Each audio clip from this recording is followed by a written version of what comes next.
Hello, students, and welcome to the second part of Chapter 14.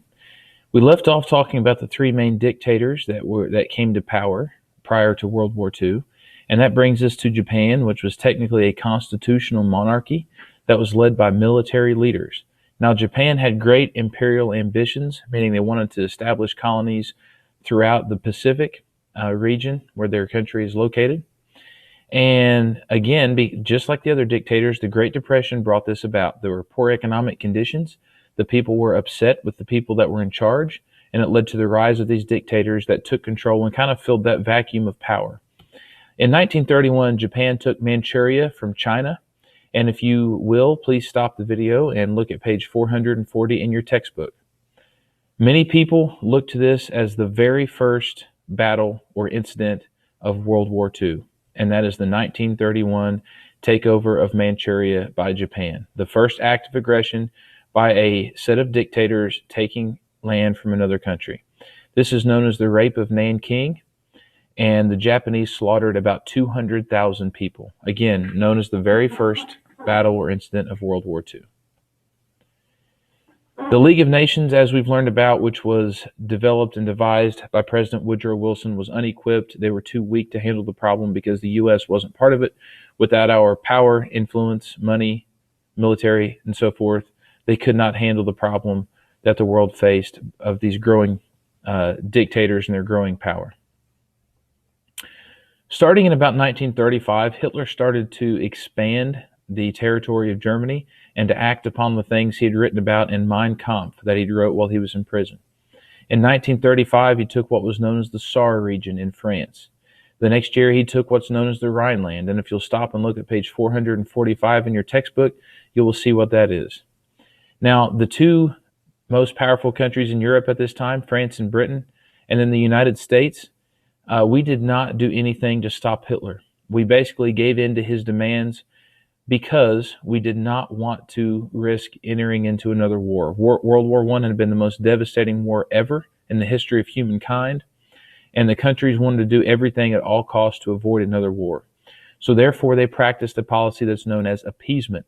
That's where you, quote unquote, give in order to maintain peace. In other words, you let somebody do whatever they want just to keep the peace and prevent a fight from occurring. Again, why did they do this? World War I was so horrible. Number two, the countries were actually more scared of the Soviet Union and what Stalin was doing with the communist regime there. They had their eye on him instead of the other dictators. And also a lack of confidence. The major countries in Europe, such as France and Britain, and then the United States, we lacked a real sense of confidence and a sense of efficacy that we could do something to stop the dictators. So these are three main reasons why the most powerful countries used appeasement and let Hitler grab these lands. And then in 1938, Hitler took the Sudetenland, which again is another area around Germany. This led to the Munich Pact. The Munich Pact was signed. In this agreement, Hitler agreed that he would take no more land, and in exchange, the other countries would do nothing to stop Hitler or to take back lands he had already taken. This was the last effort at appeasement. It's known as the Munich Pact. So the United States during this time was very, very isolationist, meaning that we wanted to stay out of world affairs. However, FDR, our president, wanted us to get involved. He wanted us to help the countries of Europe. He wanted to stop these dictators. The people disagreed. In 1939, meanwhile, Hitler and the Soviet Union, Joseph Stalin being the leader still, signed a treaty making them allies. This worries the world because, again, we were already scared of the Soviet Union, and now we see two dictators making a pact, and this is a cause for alarm throughout Europe and throughout the free world.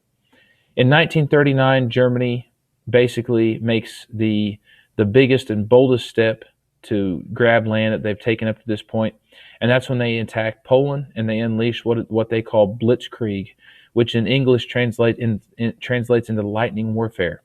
This was a new style of warfare that combined speed with massive gunpowder. The Poles were completely unequipped. They were overran. The fight was very easy for the Germans.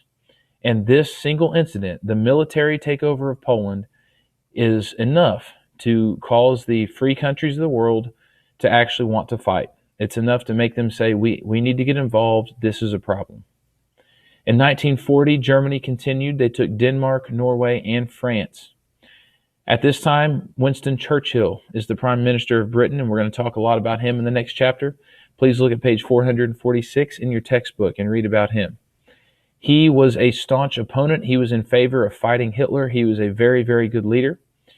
Operation Sea Lion was Hitler's plan to capture Britain. Hitler had his eye on the world, and the next prize after Denmark, Norway, and France was Britain. So Operation Sea Lion was his military plan to take over Britain. This is a picture of Winston Churchill. The Battle of Britain was when Germany was attacking Britain, trying to bomb them essentially into submission. The Luftwaffe, or German Air Force, continuously bombed Britain for days and days and days, and the British were very, very resilient during this time. They would wake up in the morning, they would clean up the rubble, and try to go about their daily lives in an effort to show Hitler that they would not surrender or give in.